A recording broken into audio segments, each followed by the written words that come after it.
Ab dem 1. Mai 2015 ist dieses zu mietende Vierzimmer-Reihenmittelhaus bezugsfrei. Das vollständig renovierte Reihenmittelhaus befindet sich in Tietz. Das im Jahr 1992 erbaute Haus verfügt über 3 Etagen. Es wird über eine Ölzentralheizung beheizt. Das Gebäude verfügt über einen Keller sowie einen Garagenparkplatz.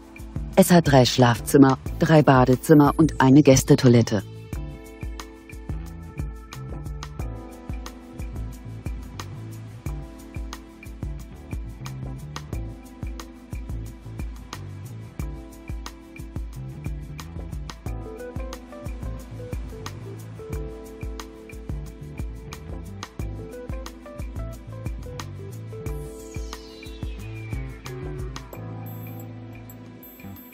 Auf einer Grundstücksfläche von ca. 150 Quadratmetern weist das Objekt eine Wohnfläche von 160 Quadratmetern auf. Die monatliche Kaltmiete des Hauses beläuft sich auf 720 €. Wir stehen Ihnen gerne für weitere Fragen zur Verfügung.